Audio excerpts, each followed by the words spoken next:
আসসালামু আলাইকুম প্রিয় শিক্ষার্থীরা, 2024 এইচএসসি পরীক্ষার্থী, ব্যবসা শিক্ষা শাখা। অলরেডি তোমরা হিসাব বিজ্ঞান প্রথম পত্র পরীক্ষা দিয়ে ফেলছো। এখন সামনে তোমাদের দ্বিতীয় পত্র পরীক্ষা 14 জুলাই, রোজ রবিবার, অর্থাৎ আমাদের হাতে আছে মাত্র মাঝখানে একদিন, শুধু শনিবার। শনিবারের 12 ঘন্টার অর্থাৎ পরীক্ষার আগ পর্যন্ত প্রস্তুতির জন্যই মূলত এই ভিডিওটি তৈরি করা আমার।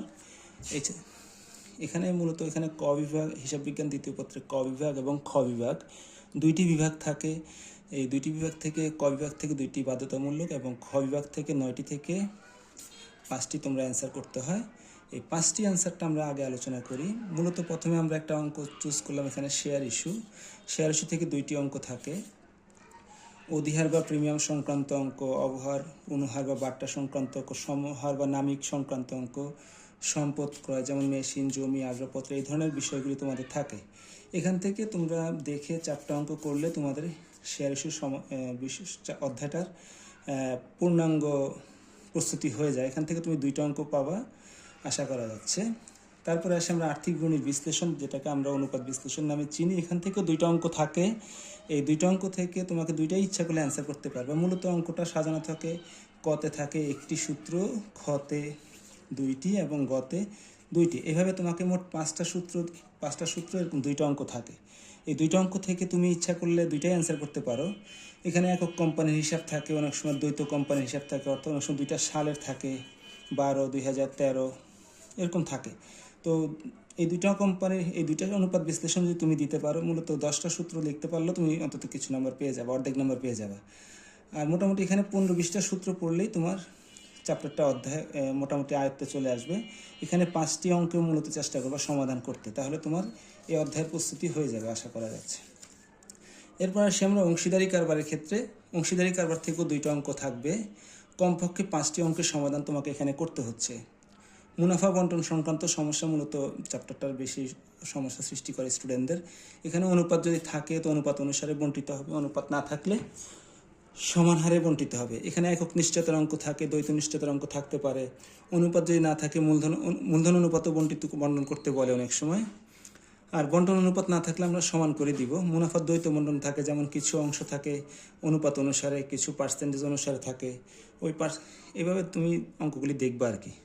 আবার মূলধন হিসাব চায়, চলতি হিসাব চায়, এই সংক্রান্ত অঙ্ক দেখতে হবে।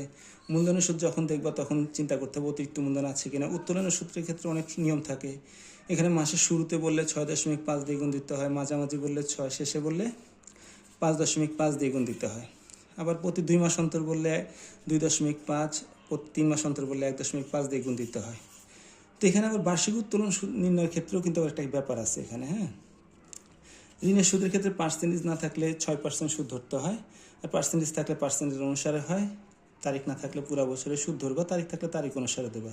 কিছু বিষয় আছে ডেবিট করা, চার্জ করা, হিসাবভুক্ত করা, এরকম উল্লেখ থাকে। উক্ত বিষয়টা আমরা লাভ লোকসান হিসেবে লিখতে পারবো না। আবার কোনো বিষয় যদি নগদ উত্তোলন করে, যেমন বেতন অনেক সময় দেখা যাচ্ছে নগদ উত্তোলন করছে, তখন তাকে আমরা মূলধন হিসেবে দিতে পারি না। এই বিষয়গুলি নিয়ে তুমি অন্তত 4টা অঙ্ক করবা, তাহলে তোমার এই চ্যাপ্টার আয়ত্তে চলে আসবে আশা করা যায়। এরপরে আরেকটা অধ্যায় আছে মজুত পণ্য হিসাব রক্ষণ। এখান থেকে 1টা অঙ্ক থাকবে। এখানে কতে সাধারণত মোট ক্রয়, নিট ক্রয় থাকে বা সমাপনী এককের পরিমাণ নির্ণয় করতে বলা হয়। সমাপনী একক নির্ণয় করতে বলা হয়, এটা দেখবা তোমরা। মোট ক্রয় বললে টোটাল ক্রয়গুলি লিখে দিবা, নিট ক্রয় বললে এখানে সরবরাহকারীকে যদি আবার ফেরত দেয় সেটা তোমাকে আবার বাদ দিয়ে দিতে হচ্ছে। ফিফো ভারযুক্ত থেকে 2টা প্লাস 2টা অঙ্ক করে ফেলবা। আর এখানে লিফো থেকে একটা অঙ্ক দেখে যায়, লিফো আমাদের সিলেবাসে নাই, অনেক সময় তারপর দিয়ে দিতে পারে। তারপর আসে উৎপাদন ব্যয়, উৎপাদন সংক্রান্ত অঙ্ক। তুমি এখান থেকে গুরুত্বপূর্ণ দেখে 3টা অঙ্ক করলে এই অধ্যায় থেকে তুমি বেসিক কিছু ধারণা পেয়ে যাবে। যদিও এই অঙ্ক অ্যান্সার না করলেও অবজেক্টিভে তো অ্যান্সার করতেই হবে, অবজেক্টিভে তো কোনো অপশন নাই। তো এই অধ্যায়টা না করলে তুমি আবার অবজেক্টিভ পারবা না। তবে বেতন মজুরি, এখানে এককের কিছু অঙ্ক থাকে, ঊর্ধ্বহার, নিম্নহার, সমহার। এই অঙ্কগুলি দেখবা, প্রশ্ন অনুসারে কিছু করবা। এখানে আবার 50 জন 40 জন এরকম শ্রমিক দিয়ে কিছু অঙ্ক থাকে। 4-5 জন দিয়ে অফিস কর্মচারী বা শ্রমিকদের অঙ্ক থাকতে পারে। তারপর এভাবে 4টা অঙ্কের সমাধান, মূলত 4টা অঙ্কের সমাধান করলে তুমি 1টা অঙ্ক অন্তত এখান থেকে পেয়ে যাবে। তারপরে আসো ক বিভাগ, যেটা বাধ্যতামূলক, একটা দিতেই হবে এটা আমাদের। তো এখানে 1 ধাপ বিশিষ্ট আর্থিক গণিত যেহেতু আমাদের ফার্স্ট পেপারে আসে নাই, আশা করা যায় সেকেন্ড পেপারে আসবে। হ্যাঁ, কনফার্ম বলা যায় না, আল্লাহ তালাই জানেন। তো বহুতায় বিশিষ্ট আর্থিক বিবরণী আমাদের মোট মুনাফা আমরা ফার্স্ট পেপারে যা করেছি, নিট মুনাফা যা করছি তাই। এখানে ভ্যাট সংক্রান্ত অংশটা একটু দেখে যাবা।